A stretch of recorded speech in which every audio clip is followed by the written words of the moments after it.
amigos, estamos de regreso aquí en las mañanas informativas de UCI Noticias, saliendo también en vivo, por supuesto, por Vez Cable, Canal 3, y llegando así a más de 200.000 familias en toda la capital. Y estamos nosotros a esta primera hora de la mañana comunicados vía telefónicamente con el congresista Víctor Andrés García Belaúnde, con quien vamos a conversar un poco sobre, de hecho, los resultados electorales. También un Twitter importante que él ha publicado y otros temas de interés como la convocatoria reciente del presidente Vizcarra. Congresista, buenos días, bienvenidos a UCI Noticias. Buenos días, un placer saludarlo, Reinaldo. Bueno, tengo que felicitarlo y a través suyo a todos los correligionarios por esta victoria electoral, no solo en Lima, sino en muchos distritos de la capital también.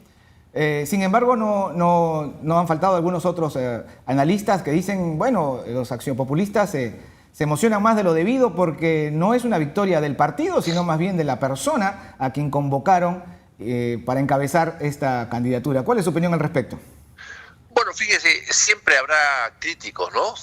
El día que no haya críticos desaparece el Perú, así de simple.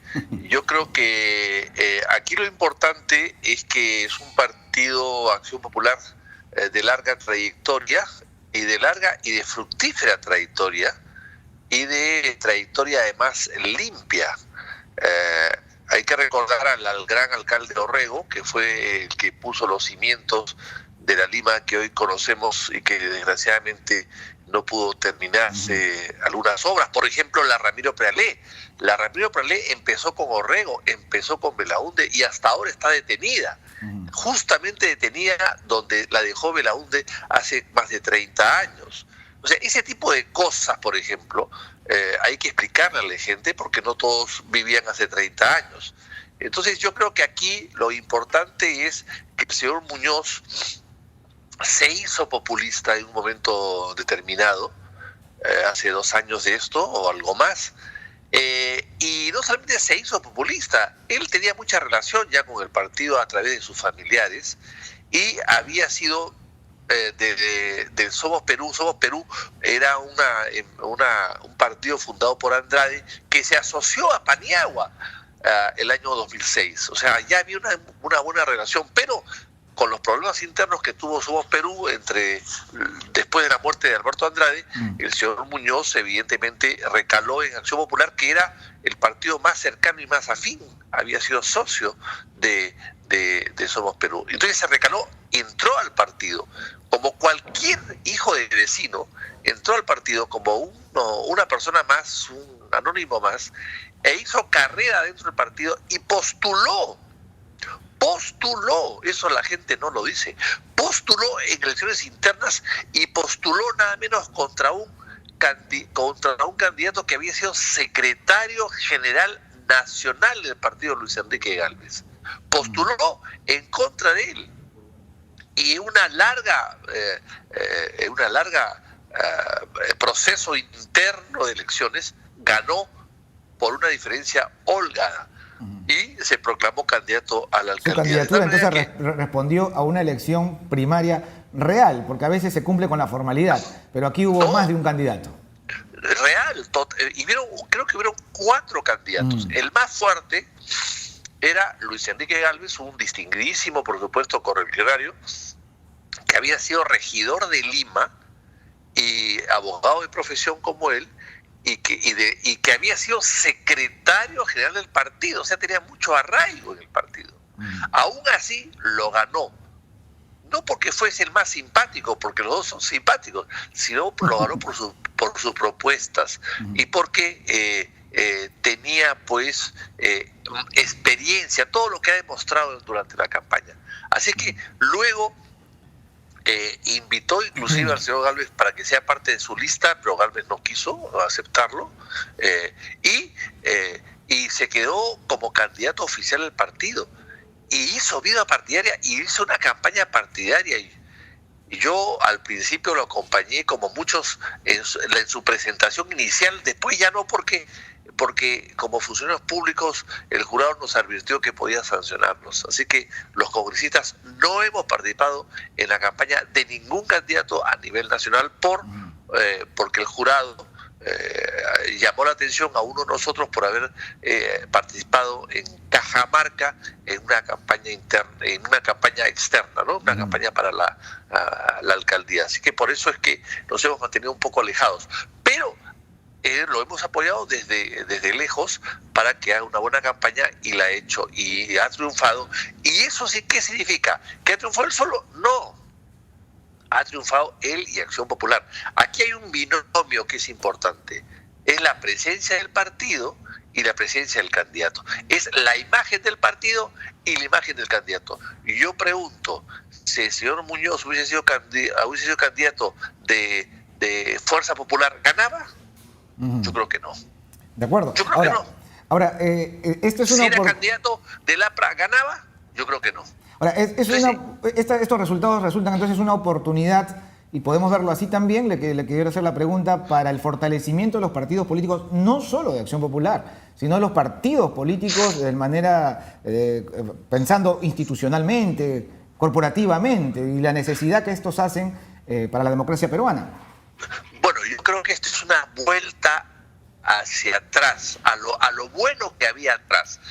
Yo creo que es un voto que ha sucedido ahora muy pensado, reflexivo. No ha sido un voto hepático, no ha sido un voto afectivo, no ha sido un voto sentimentaloide, no. Ha sido un voto de la razón. O sea, han votado por un personaje que ha sido alcalde 2 veces, que está 20 años en la función pública, de trayectoria limpia, que nadie lo acusa de nada. Por un lado. Y por otro lado, un partido que ya tuvo la alcaldía, que ya tuvo la vicepresidencia de la República, y que sus personajes se han ido a la tumba en olor a multitud. Se han ido a la tumba con el mayor respeto y consideración de todos los peruanos. En el caso de Lima, Eduardo Rego, que fue alcalde la última vez, en los años 80, y en el caso de la presidencia de la República, 2 personajes inmaculados. El presidente Belaúnde, que gobernó 2 veces, largamente el tercer presidente que más ha gobernado en el Perú, en cuestiones de tiempo, y el señor Paniagua, que condujo una transición impecable. Entonces, claro, con esa trayectoria, evidentemente, y la trayectoria de Muñoz, era un binomio de ambas virtudes que era imparable, y eso es lo que ha pasado. Insisto, que se hagan la pregunta los críticos, que dicen que Muñoz ganó solo. No. Si Muñoz hubiese sido candidato de Keiko, ¿ganaba? Esa es la gran pregunta. Si era candidato de APRA, ¿ganaba? Ya, pero lo que no podemos negar es que esta situación ha sido producto de los últimos 5 o 7 días previas a las elecciones, ¿no? ¿Por qué? Por la polarización, por la otra alternativa, el antivoto. ¿Niega estas cosas? ¿Considera que esto se venía gestando 2 meses antes o 1 mes antes? ¿O ha sido la necesidad de buscar un anti? Y bueno, el señor Muñoz, con todas esas virtudes que usted dice y que no se lo niego, supo capitalizarlo, y eso lo ha llevado a esta victoria. Incluso, perdone, congresista, una cosita más, muchos alcaldes distritales han sido el resultado del arrastre, ¿no?, de la votación del señor Muñoz. Bueno, eso siempre pasa, pero le puedo decir lo siguiente: el triunfo no es una circunstancia, son muchas circunstancias que se juntan, ¿no? Es la sumatoria de una serie de circunstancias. Aquí ha pasado mucho. Primero, que la campaña estuvo muy fría. ¿Por qué? Lamentablemente, por otros hechos externos a la campaña, claro, como el tema de los cuellos blancos, etcétera. Todo eso hizo el lavajato, cuellos blancos, han hecho que generó una gran apatía en la gente, ¿no? Así es, totalmente apatía. En segundo lugar, 23 candidatos. Insólito, inédito. También desorientó y desanimó a la gente. Hay gente que no ha querido ir a votar por eso. O sea, se ha animado al final. Y finalmente también candidatos que no representaban bien a la ciudadanía. El señor Urresti, con un proceso judicial de asesinato y de violación hasta el último minuto. Eso no es aleccionador para el pueblo. Hay otro señor que tiene muchos años y que no tenía plan de gobierno, y que solamente se dedicaba a hacer box o a hacer gimnasia solitaria el día de las elecciones.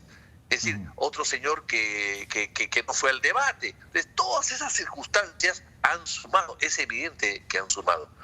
Pero por eso es que esas lo que han hecho es definir a última hora al candidato. Si los otros candidatos hubiesen sido mejores candidatos, si hubiesen sido del nivel de Muñoz, probablemente Muñoz hubiese tenido que ganar raspando, probablemente.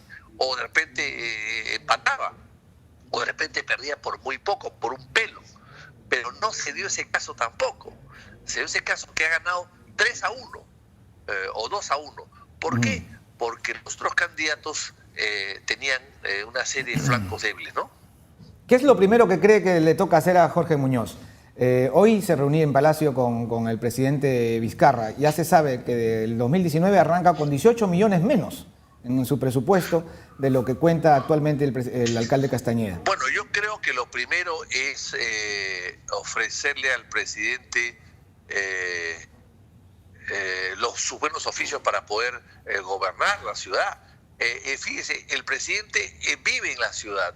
El presidente de la República es vecino de Lima, es vecino de la municipalidad. Claro. El presidente de la República no puede desentenderse de lo que pasa en la ciudad. El gobierno tiene que ayudar a solucionar los problemas de la ciudad. Tiene que ayudar. No hay buen alcalde si no tienes de la mano la ayuda del presidente. Y lo pongo el caso de Bedoya, por ejemplo. ¿Por qué Bedoya pudo hacer la vía expresa? ¿Por qué la pudo hacer? Porque tuvo el aval del presidente Belaúnde, tuvo la ayuda del presidente Belaúnde. Por eso pudo hacer, no hay pues buenos alcaldes sin ayuda del gobierno central. Es imposible porque el problema es muy grande, Tiene que haber una ayuda del gobierno central para poder hacer una gestión. Y los alcaldes que no han tenido ayuda o han tenido ayuda pequeña han hecho cosas tontas o innecesarias. Por ejemplo, la línea amarilla. Se ha hipotecado Lima por 40 años con una línea amarilla que sirve en este momento de muy poco porque no ha solucionado ningún tráfico y se ha hipotecado el principal recurso de la de la municipalidad por 40 años a una empresa corrupta que ya se ha ido. Entonces, ese tipo de cosas se ven obligados a hacer los alcaldes cuando no tienen ayuda del gobierno central. Entrando al terreno nacional, la convocatoria realizada por el presidente hace apenas menos de una hora. ¿Qué opinión le merece?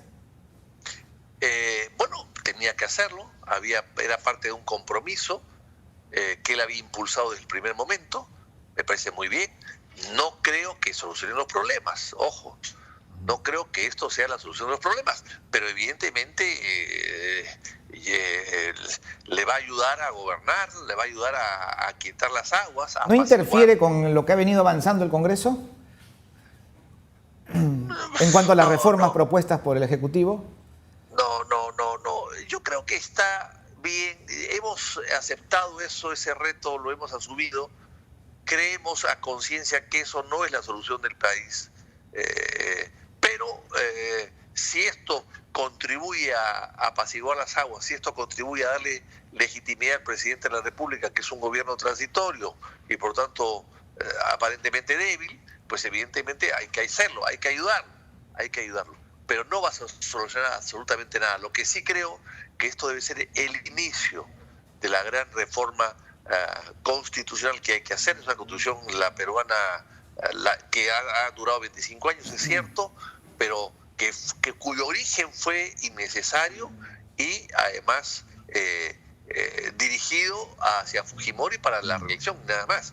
Y por tanto ese mismo origen hace a la propia constitución un poco débil y por tanto hay que reformarla y mejorarla. ¿Qué aspectos, congresista, qué aspectos de la Constitución particularmente? Bueno, hay un sector de la izquierda que tiene un discurso todavía un poco más radical, ¿no? Y habla de una nueva Constitución. Usted nos habla todavía de solo reformas. ¿Qué aspectos y bajo qué mecanismos? Bueno, por ejemplo, el sistema electoral, por ejemplo, el sistema de justicia, por ejemplo, el sistema... yo creo que le haría algunos ajustes a la parte económica también, ajustes a la parte de los derechos de las personas. En fin, yo creo que hay algunas cosas que hay que ir corrigiendo y enmendando. Bueno, de hecho, se ha corregido, se va a corregir o se va a corregir el tema de la bicameralidad, que es importante. No sé si sea la mejor solución, la que se ha planteado, pero ahí está. Creo que son aspectos, el voto voluntario, yo creo que el voto tiene que ser voluntario, no tiene que ser obligatorio. En fin, hay varios aspectos que hay que ir cambiando. Congresista, usted es muy activo, ciertamente, por las redes sociales. Y aquí tenemos un Twitter suyo que hace prácticamente un recuento, ¿no?, del número de votos, de manera general, claro, de las diferentes agrupaciones, movimientos y partidos políticos. Ahí lo tenemos en pantalla. Y finalmente usted se pregunta, a partir de ahora, ¿con qué representatividad hablarán al pueblo? Esto parece estar dirigido directamente a Fuerza Popular, la mayoría del Parlamento que siempre se han ufanado de esto, ¿no? Somos la primera fuerza política en el país, pero según estos resultados electorales ha sido un revés enorme para ellos. Me imagino que por ahí va lo que usted plantea en este tuit. Sí, claro que sí. Ellos han sacado, creo, ahí lo digo, 120.000 votos, algo así, ¿no es cierto? Esos son votos en Lima, pobrísimos, ¿no? Y Lima es un tercio del Perú. Es pobrísimo, es pobrísimo. O sea, su candidato, su gran candidato puesto por Keiko, con el apoyo de todo el aparato inmenso que ellos tienen, del poder que ellos tienen, ha sacado 2%, ha estado al nivel de FREPAP. Entonces, claro, si es así, ¿de qué representatividad estamos hablando? ¿En nombre de quién hablan? Y en el caso de los PPK, peor, han sacado 17.000 votos.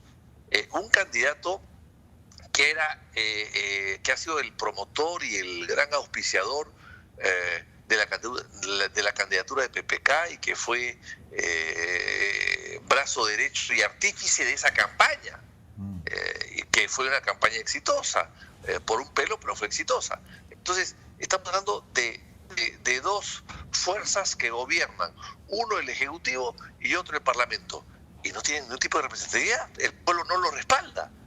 Entonces, ¿de qué cosa estamos hablando aquí entonces? Ahora llama la atención, dice el APRA cero, pero el APRA no tuvo candidato, ¿no? Bueno, el APRA no pudo poner candidato, no es que no tuvo, no pudo. Ajá. No pudo. Y si lo ponen, saca, bueno, y Cornejo, que es un aprista de toda la vida, sacó el último lugar o el penúltimo. Cornejo que sacó el penúltimo.